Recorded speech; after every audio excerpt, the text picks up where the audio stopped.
Hello everyone, అందరూ ఎలా ఉన్నారు? సో ఈరోజైతే చాలా అంటే చాలా ఎక్కువ పనులు ఉన్నాయి. అండ్ ఈరోజు మా అబ్బాయికి లాస్ట్ డే ఆఫ్ స్కూల్ అనమాట. ఈరోజు ఏం రెసిపీ చేస్తారు, నాకేమేమి పనులు ఉన్నాయి, ఇవన్నీ కూడా ఈ వీడియోలో మాట్లాడేసుకుందాం. సో ముందుగా మార్నింగ్ వచ్చేసరికి బ్రేక్ఫాస్ట్ అయితే క్యారెట్ రైస్ చేస్తున్నాను. ఆల్రెడీ చాలా వీడియోస్లో చెప్పాను కదా, నేను అందరికీ కూడా ఒకే రెసిపీ చేసేస్తానని. సో ముందుగా రైస్ అయితే వాష్ చేసి ఒక 10 మినిట్స్ అంతే సోక్ చేశాను అనమాట. చాలా ఎక్కువ టైం ఏమి ఉండలేదు, కొంచెం లేట్ అయింది ఈరోజు అందుకనేసి. అండ్ రైస్ ఒక 2 విజిల్ వస్తే సరిపోతుంది. క్యారెట్ అంతా అయితే నైటే తురుము పెట్టేసుకున్నాను అనమాట. కొంచెం రిలాక్స్డ్ అనిపించింది, లేదని అంటే ఇంకా హడావిడిగా ఉండేది ఈరోజు మార్నింగ్ అయితే. దీంతో పాటే ఇంకా సాంబార్ కూడా పెట్టేస్తానమాట. సో దానికోసం ఇప్పుడు పప్పు అయితే కడిగేసుకుంటున్నాను. 1.5 గ్లాస్ పప్పు అయితే సరిపోతుందన్నమాట. ఇంకా దీన్ని కూడా ఈరోజు సోక్ చేయడానికి ఎక్కువ టైం ఏం లేదు, మ్యాక్సిమం ఒక 10 మినిట్స్ అంతే సోక్ చేస్తున్నాను. సో ఈ పప్పులంతా వాష్ చేసేటప్పుడు లైట్గా ఎల్లో కలర్ వస్తుంది, అది నార్మలే. బట్ పెసరపప్పు వాష్ చేస్తాను కదా, అప్పుడు డార్క్ ఎల్లో కలరే రిలీజ్ అవుతుంది. అది పప్పుకేమైనా కలరింగ్ కొట్టింటారేమో అనేసి నాకు అంత ఐడియా లేదన్నమాట. ఇలా లైట్గా వచ్చేదైతే ఓకే. రీసెంట్గా పొంగల్ చేశాను అనమాట, అప్పుడు చూసాను మొత్తం ఎల్లో కలర్, ఏమో పసుపు కలిపేసినట్టు ఉన్నిందన్నమాట. ఇప్పుడైతే ఆల్మోస్ట్ అందరికీ కూడా ఎగ్జామ్స్ అయిపోయినాయి కదా, సో అందరూ ఊరికెళ్ళే హడావిడిలో ఉండుంటారు కదా. మేమైతే 50-50 అనమాట. వెళ్తామో లేదో ఇంకా నాట్ ష్యూర్. మా ఆయనకి కొంచెం వర్క్ ఎక్కువ ఉంది అంటున్నారు, సో మాదైతే డౌటే. ఊరికి వెళ్ళే వాళ్ళంతా కూడా చాలా హడావిడిగా ఉంటారు కదా, సో హాయిగా సేఫ్గా వెళ్ళిరండి. అండ్ టైం అంతా బంధువులతో ఫ్రెండ్స్తో అందరితో మంచిగా స్పెండ్ చేయండి. పప్పు అయితే సోక్ చేసి పెట్టేశాను కదా, దీనికి కూడా ఎక్కువ టైం లేదనమాట. ఒక 10-20 మినిట్స్ సోక్ అవుతుంది అంతే. ఇంకా కాయగూరలంతా కూడా నైటే వాష్ చేసి పెట్టేశాను. ఒక 20 మినిట్ పాటు ఉప్పేసి సోక్ చేసి పెట్టాను అనమాట. ఇప్పుడు ప్లెయిన్ వాటర్లో వాష్ చేసుకుంటే సరిపోతుంది. అండ్ ఇలా పప్పుచారు చేసేటప్పుడంతా నేనైతే మల్టిపుల్ కూరగాయలు అయితే వేసుకుంటానమాట. టేస్ట్ చాలా బాగుంటుంది. రకరకాల కూరగాయలు అంతా తింటూ ఉంటే కూడా చాలా బాగుంటుంది. నేనైతే చాలా రేర్ అనమాట ఒకే ఒక వెజిటేబుల్ వేస్ట్ చేసేది. అది నా దగ్గర లేదంటే అలా చేస్తాను, లేదంటే ఇలా రకరకాల కూరగాయలంతా మిక్స్ చేసే వేస్తాను. అండ్ ఇలా తినేదాంట్లో కూడా బాగుంటుంది. ఒక్కో వెజిటేబుల్ నంచుకుని తినేదానికి కూడా ఇలా రకరకాల వెజిటేబుల్ వేస్ట్ చేసేటప్పుడు నంచుకోవడానికి సపరేట్గా ఏం చేసుకోకపోయినా కూడా తినడానికి బాగానే ఉంటుంది. అంటే పల్యం లాంటిది ఏం లేకపోయినా కూడా జరుగుతుంది. అండ్ ఈ బీన్స్ ఇవంతా కట్ చేసుకునేదే కొంచెం టైం ఎక్కువ పడుతుంది. మెయిన్గా ఇలా చిక్కుడుకాయలు బీన్స్ ఈ రెండింటిదే కొంచెం ఎక్కువ టైం పడుతుంది. బట్ తినేటప్పుడు చాలా సాటిస్ఫైడ్గా ఉంటుంది కదా, వర్త్ అనిపిస్తుంది కదా టైం అంతా కూడా. అదే విలేజ్ల్లో ఉంటే లేదంటే మన ఇంటికి అమ్మ వాళ్ళు అత్త వాళ్ళు ఎవరైనా వచ్చారంటే వాళ్ళు ఇలాంటి పనులన్నీ మంచిగా చేసి చేస్తారు. అంటే కాయలు కట్ చేసి ఇవ్వడం కానీ, బయట చెత్త తోయడం కానీ, ఇలా చిన్న చిన్న పనులు అంతా చేసి చేస్తారు. మనం మెయిన్ వర్క్ మాత్రం చేసుకుంటే సరిపోతుంది. సో ఎవరు సపోర్ట్ లేనప్పుడు మనమే చేసుకోవాల్సి వస్తుంది, కొంచెం టైం పడినా కూడా ఏం చేసాక అయ్యలేదు. సో పప్పు అయితే ఒక 20 మినిట్స్ పాటు సోక్ చేసి పెట్టాను. అంటే బయటంతా కూడా ముగ్గు పెట్టేసి వచ్చేసాను అనమాట. అండ్ అదైతే ఏం షూట్ చేయలేదు, నార్మల్గా చిన్న సింపుల్ మొగ్గే వేశాను కాబట్టి. అండ్ ఇంకా పప్పు అయితే అరాకొరగా సోక్ అయింది, చూస్తున్నారు కదా. దీంతో వచ్చేసి ఎర్రగడ్డలు, టొమాటో, పచ్చిమిర్చి, కరివేపాకు కొన్ని ఇవన్నీ వేసేసి విజిల్ అయితే వదిలేస్తున్నాను. సో కొంచెం పసుపు వేస్తేనే కదా ఎల్లో కలర్గా భలేగా ఉంటాయి. సో ఒక మిక్చర్ ఇచ్చేసామంటే విజిల్ బయటకు వచ్చినప్పుడు పసుపు కూడా బయటకు రాకుండా ఉంటుంది. అండ్ ఈ పప్పు ఉడకడానికి కూడా కరెక్ట్గా 2 విజిల్స్ అయితే సరిపోతుంది. సో ఈ వెజిటేబుల్స్ అంతా కూడా ఓవర్ కుక్ కూడా కాకూడదు అంటారు. అంటే ఇప్పుడు 2 విజిల్లో కుక్ అయిపోతుంది అనుకోండి, 2 విజిల్ మాత్రమే వదలాలి. అలా అనేసి ఒక 3, 4, 5 ఇలా వదిలే వాళ్ళు కూడా ఉన్నారు. అందుకే చెప్తున్నా, ఓవర్ కుక్ చేయకూడదు, దాంట్లో ఉండే న్యూట్రియన్స్ అంతా కూడా చనిపోతాయి కాబట్టి. సో చూసుకోండి నెక్స్ట్ టైము. 2 అంటే 2 విజిల్ ఉడుకుతుంది అంటే 2 విజిలే సఫిషియంట్ ఉంటుంది. సో పప్పు అంతా కూడా మంచిగా ఉడికిపోయింది. లైట్గా ఇలా గరిటతోనే మ్యాష్ చేస్తున్నాను ఈ టొమాటోస్ని అయితే. సో చూడండి మంచిగా కుక్ అయింది కదా. ఇప్పుడు కట్ చేసి పెట్టుకోండి వెజిటేబుల్స్ అంతా కూడా వేసేస్తున్నాను. అండ్ ఇంకా నా దగ్గర కొత్తిమీర అయితే అయిపోయిందన్నమాట. సో పుదీనా అయితే ఎక్కువగానే ఉండింది, అందుకే ఇప్పుడు పుదీనా ఆకులు అయితే వేసేసాను. బట్ పుదీనా వేసేదాని వల్ల ఏంటంటే కొంచెం పులుపు అనిపించింది సాంబారు. నేను ఫస్టే చింతకాయ అవన్నీ కూడా యూజ్ చేయను కదా, అయినా కూడా కొంచెం పుల్లగా ఉన్నింది సాంబారు. అంటే పుదీనా ఫ్లేవర్ కూడా మంచిగా వస్తూ ఉన్నింది, బట్ తినేటప్పుడు లైట్గా పులుపు అనిపించింది ఎందుకో. మేబీ నాకు పుదీనా వల్లనే అనిపిస్తుంది, నాకు తెలియదు. మీకు ఏమైనా తెలుసుంటే కామెంట్లో మెన్షన్ చేయండి. అండ్ ప్లెయిన్ కారం, ధనియాల పొడి అండ్ కొంచెం సాంబార్ పౌడర్ అయితే వేసేసి మిక్స్ చేసేస్తున్నాను.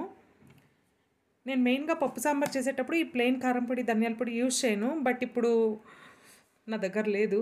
ఇంట్లో కొట్టించుకుని ఉండేది ఉంటేనే ఆ టేస్ట్ వస్తుంది. ఈ షాప్లో తీసుకుని ఉండేదంతా అసలు కారం కూడా ఉండదు కాబట్టి నేను ఇలా రెండింటిని మిక్స్ చేసుకుంటాను అనమాట.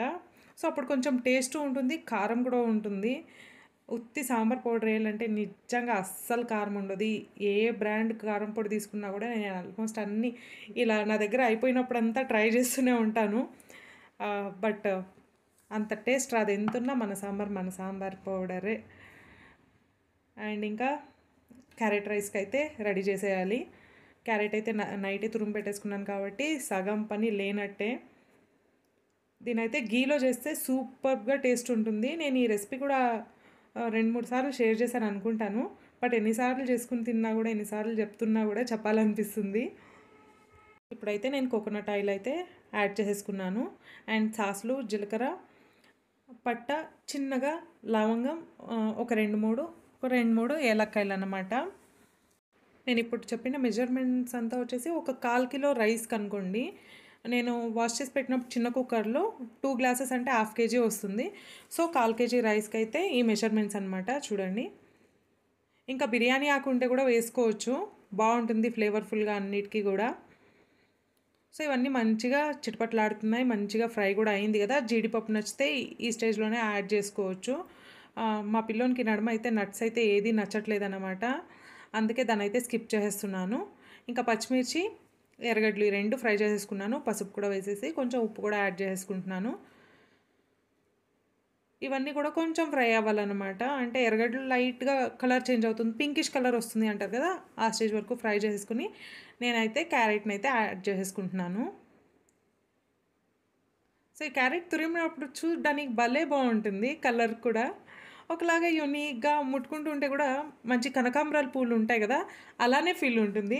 నాకేం బాగా నచ్చుతుంది, భలే నచ్చుతుంది నిజంగానే. అండ్ దీనంతా కూడా మంచిగా మీడియం టు హై ఫ్లేమ్లో కుక్ చేసుకోవాలన్నమాట. సిమ్లో కుక్ చేయకూడదు, వాటర్ రిలీజ్ అయిపోయి కొంచెం ముద్ద కట్టినట్లు అనిపిస్తుంది, నాకు అలా అనిపించింది అన్నమాట. సో హై టు మీడియంలోనే కుక్ చేసుకోవాలి. ఇలా మంచిగా ఫ్రై అయిన తర్వాత చల్లారించుండే రైస్ని అయితే వేసేసుకోవాలి. సో మంచిగా చల్లారినప్పుడు వేస్తే పలుకులు పలుకులుగా వస్తుంది. మొత్తం రైసు వేసేసాను. ఇప్పుడు కొంచెం జాగ్రత్తగా కలుపుకోవాలన్నమాట. సిందిపోయే అవకాశాలు చాలానే ఎక్కువ ఉంది. క్వాంటిటీ చూస్తున్నారు కదా. సో మా పిల్లోని స్కూల్లో కూడా నేను చేసే క్యారెట్ రైస్కి చాలా కాంప్లిమెంట్స్ వస్తున్నాయి పిల్లల దగ్గర నుంచి. సో ఒక అబ్బాయి అయితే చాలా ఇష్టంగా తింటాడనమాట. అందుకే కొంచెం ఎక్కువ కూడా వేసిస్తాను అప్పుడప్పుడు. టైం ఉన్నప్పుడు వాళ్ళు షేర్ చేసుకుంటారు. మెయిన్గా ఈ ఎగ్జామ్ టైంలో అంత టైం ఇవ్వట్లేదంట. సో చూద్దాం, తనకు టైం ఉంటే షేర్ చేసుకుని తింటాడు, ఇన్ కేస్ లేదంటే మా అబ్బాయి ఒక్కడే తింటాడు. అండ్ ఇలా కొంచెం జాగ్రత్తగా కలుపుకున్న తర్వాత ఇంకొంచెం తగినంత ఉప్పు అయితే యాడ్ చేసేసుకోవాలి. అండ్ సాంబార్ పౌడర్ ఉంటుంది కదా, అదైతే ఒక 1 స్పూన్ లేదా 1.5 స్పూన్ యాడ్ చేసుకోవాలన్నమాట. కారం ఎక్కువ ఉంటే తక్కువగానే యాడ్ చేసుకోండి. ఇది మంచి ఫ్లేవర్ అయితే ఇస్తుంది సాంబార్ పౌడర్ యాడ్ చేసేదానివల్ల. సో ఇప్పుడు చల్లారింటుంది కదా రైస్, ఇదంతా కొంచెం బాగా వేడి అనిపించాలి, అంతవరకు ఫ్రై చేసుకుంటే సరిపోతుంది. అంటే ఆ టైం లోపల మొత్తం మిక్స్ అయిపోతుంది కదా. సో చూసారు కదా, ఒక్కొక్క మెతుక్కి ఒక్కొక్క క్యారెట్ రైస్ ఉన్నట్టు 1/2 వేసుకున్నాను అనమాట. 1/2 గ్లాస్ రైస్ అంటే 1/2 గ్లాస్ క్యారెట్ లాగా. సో చాలా ఫ్లేవర్ఫుల్గా, చాలా అంటే చాలా బాగుంటుంది. డెఫినెట్గా ట్రై చేయండి. అండ్ ఇలాంటి రైస్ అయితే నేను మిగిలిపోయి ఉంటుంది కదా, రైస్ లెఫ్ట్ ఓవర్ రైస్లో కూడా ట్రై చేస్తూనే ఉంటాను. ఏది వేసుకున్నా కూడా చాలానే బాగుంటుంది. అండ్ ఈ రైస్ క్వాంటిటీకి అయితే ఒక నిమ్మకాయ మొత్తం పిండేసుకుంటున్నాను అనమాట. సో నిమ్మకాయ కూడా పుల్లగా బాగుంది. కొన్ని అయితే పులుపు చాలా తక్కువ ఉంటుంది, ఈ నిమ్మకాయ అయితే సరిగ్గా కరెక్ట్గా సరిపోయిందనమాట. సో నిమ్మకాయ కూడా అన్ని ఫ్లేవర్స్ నేను ఈవెన్గా పెడుతుందనమాట, చాలా బాగుంటుంది. ఇప్పుడు కారం పొడి లాస్ట్లో వేసుకున్నాం కదా, అది హైలైట్గా కాకుండా కొంచెం బాగుంటుంది. సో నిమ్మకాయ యాడ్ చేసుకునే దానివల్ల టేస్ట్ అయితే హైలైట్ ఉంటుంది. ఇప్పుడు ఇంకోసారి అయితే మంచిగా మిక్స్ చేసేసామంటే క్యారెట్ రైస్ అయితే ఫైనల్గా రెడీ అయిపోయింది. మీ దగ్గర ఉంటే కొత్తిమీర కూడా యాడ్ చేసేసుకోవచ్చు.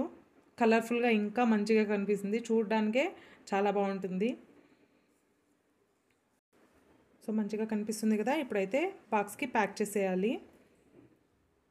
కొంచెం వేడిగా వేసినా కూడా ఏం ప్రాబ్లం లేదు. దీనికి లిడ్ వచ్చేసి స్టీల్దే ఉంది కాబట్టి తినేటప్పుడు కూడా కొంచెం వెచ్చగా ఉంటుంది. ఇంకా బాక్స్కి అయితే వేసేసాను. దీంతో పాటే ఒక స్పూన్ అయితే పెట్టేస్తున్నాను. చిన్న స్పూన్ ఉంది అంటే వద్దంటే ఇలాంటి పెద్దదే కావాలంటారు. సో ఏది వాళ్ళ కోసం తీస్తామో అది బాగా నచ్చదు వాళ్ళకి. ఇంట్లో పెద్దోళ్ళది ఏది ఉంటుందో అదే కావాలంటారు. ఇంకా స్నాక్స్కి అయితే నిప్పట్ అయితే పెట్టేస్తున్నాను. చిన్న చిన్నగా చేసిన దానికి ఇది ఒక అడ్వాంటేజ్ అయింది. చిన్ని బాక్స్ కూడా సరిపోయింది. తినడానికి ఏం ఎక్కువ టైం ఉండదు. ఫుడ్ తినే లోపలే టైం సరిపోతుంది. బట్ ఏంటంటే ఒక్కోసారి చాలా ఆకలేస్తుంటుంది కదా, అలాంటప్పుడు యూజ్ అవుతుంది అనేసి అయితే నేను ఇచ్చేస్తానమాట. అండ్ దీంతోపాటు ఇంకో కర్చీఫ్ పెట్టేసి జిప్ అయితే క్లోజ్ చేసేస్తున్నాను. లంచ్ బాక్స్ అయితే రెడీ అయిపోయింది. బ్యాగ్లో కూడా పెట్టి ప్యాక్ చేసేసాను. ఇంకా నేను బ్రేక్ఫాస్ట్ తినేసి కాఫీ తాగేసి ఇంకా సామాన్లంతా కడిగేసిన తర్వాత ఈ చిన్న చిన్న పనులు అయితే చేసేసుకుంటున్నాను. మొన్న ఒకే 1 కిలో రైస్ తెచ్చుకున్నాను కదా, మా ఆయన ఉన్నీలే ఒక 3 కేజెస్ అంతా తెచ్చిపెట్టుకో, ఇన్ కేస్ కావాలంటే అప్పుడప్పుడు ఎందుకు వెళ్ళడం అని చెప్పారు. ఇంకా అందుకనేసి నిన్న వచ్చేటప్పుడే 3 కేజెస్ అయితే తెచ్చేసారనమాట. దాన్నైతే ఈ బాక్స్లో అయితే వేసేస్తున్నాను. అండ్ ఈ బాక్స్ కూడా వాష్ చేసి ఎండలో పెట్టేసి దాని తర్వాత యాడ్ చేస్తున్నాను అనమాట రైస్ని. ఇంకా చపాతీ పిండి కూడా ఒక 2 కేజీ అంతా తెచ్చుకున్నాను. ఇంకా పిండి మిగిలిన దాన్నంతా కూడా బాక్స్లో వేసేస్తున్నాను. చపాతీ పిండి కూడా ఆల్మోస్ట్ చాలా తగ్గించేసామన్నమాట. మిల్లెట్సే ఎక్కువ కన్జ్యూమ్ చేస్తున్నాము. అంటే కంప్లీట్గా కాదు, రెడ్ రైస్ అయితే తింటున్నాము, దాంతోపాటు మిల్లెట్స్ అన్నమాట. సో రెగ్యులర్గా మిల్లెట్స్ ఇంకా ఒకేసారి చేంజ్ అయ్యాక అయ్యేది కాబట్టి రెడ్ రైస్ అయితే యూజ్ చేస్తున్నాము. అందుకే ఇప్పుడు చపాతీ పిండి కూడా ఒక 2 కేజీ 3 కేజీ ఇంతే తెచ్చుకుంటున్నాం అనమాట. సో ఇంకా దాని ప్లేసెస్లో అయితే పెట్టేస్తున్నాను. ఇక్కడితో ఒక పని అయితే అయినట్టుంది. అయినా ఏదైనా సరుకులు తెచ్చుకున్నామంటే దాని ప్లేస్లో పెట్టేస్తే ఇల్లు కొంచెం ఎక్కువ స్పేషియస్గా అనిపిస్తుంది. లేదంటే ఎక్కడ సామాన్లు అక్కడ ఉన్నట్టు అనిపిస్తూ ఉంటుంది. అండ్ జింజర్ గార్లిక్ పేస్ట్ కూడా చేశాను అనమాట. ఇంకా దాన్నే డబ్బాలో అయితే వేసి పెట్టేస్తూ ఉన్నాను. సో ఈ డబ్బాలో కూడా కొంచెం మెత్తగా ఉంటుంది కదా, దాన్ని కూడా ఎందుకు వేస్ట్ చేయాలనేసి లైట్గా వాటర్ అయితే ఇలా వేసి మొత్తం ఇలా మిక్స్ చేసిన తర్వాత దాన్ని అయితే దీంట్లో వేసేస్తున్నాను. నేనేమి ఎక్కువగా చేసుకోను కాబట్టి మ్యాక్సిమం 1 వీక్ 10 డేస్కి. ఇప్పుడు చేసిండే క్వాంటిటీ అయితే ఒక 1 వీక్ లోపలే సరిపోతుందన్నమాట. అందుకే వాటర్ యాడ్ చేసినా కూడా ఏం అవ్వదు.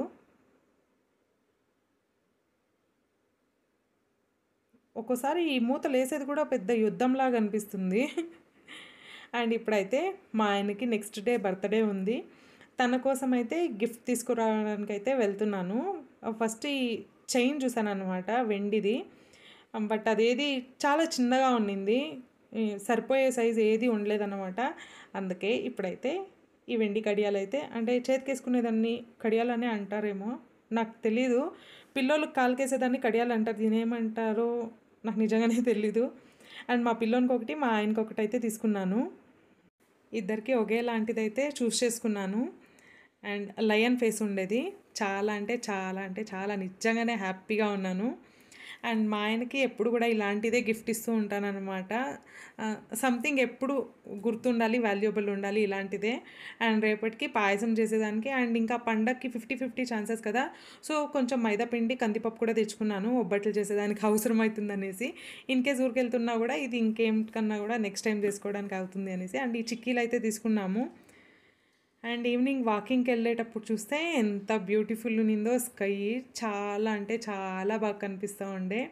అండ్ లేక్ అయితే డ్రై అయిపోతూ ఉంది చూడండి, ల్యాండే కనిపిస్తూ ఉంది కదా. సో దగ్గరలో ఇంకా ఎండలు ఎక్కువ ఉంటాయి, ఏం జరుగుతుందో తెలియదు. ఇక్కడ చూడండి సన్సెట్ ఎంత బ్యూటిఫుల్గా కనిపిస్తుందో కదా మేఘాల మధ్యలో నుంచి.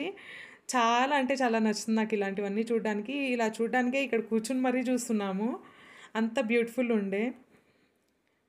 అండ్ ఇవి ఎంత బాగుంటాయో కదా చూడ్డానికి, మాన్లో వస్తుంది. ఎంత సున్నితంగా ఉంటాయి ఈ పూలు అయితే. అంత పెద్ద మాన్లో కూడా ఎంత సున్నితమైన పూలు వస్తాయి కదా. అంత చిన్న రోజా పూల్లో కూడా మంచి పూలు ఉంటాయి కానీ చుట్టూ ముళ్ళులు అంటాయి, తనని తాను ప్రొటెక్ట్ చేసుకోవాలి కాబట్టి. అండ్ నైట్ కరెంట్ పోయింది, నేను మా పిల్లోడు దీపాలు అంటించేసి ధూపాలు వేసుకుని ఇలా చేస్తున్నాం అనమాట. తనైతే ఆడుకుంటున్నాడు ఆ పొగలో. ఆ ఛార్జింగ్ లైట్లు కూడా ఆఫ్ చేసేసి మేము ఇలా టైం స్పెండ్ చేస్తున్నాం, నేను మా అబ్బాయి. మా ఆయన అయితే బయటకు వెళ్ళినారు. సో బాగుంటుంది అప్పుడప్పుడు ఇలా కూడా. కరెంట్ పోతే కూడా మనకి ఎన్ని క్రియేటివ్ థాట్స్ వస్తుంది అనిపిస్తుంది. అండ్ మా అబ్బాయి ఆకులు తెచ్చుకున్నాడు వచ్చేటప్పుడే, పెయింటింగ్ వేయాలి ఎగ్జామ్ అయిపోతుంది కదా అనేసి. దాన్ని ఫైనల్గా ఇలా కూడా యూజ్ చేసుకుంటున్నాము. అండ్ ఈ వీడియోనైతే ఇక్కడితో ఎండ్ చేస్తున్నా. మీకు ఎలా అనిపించిందో కామెంట్లో చెప్పండి. Bye bye.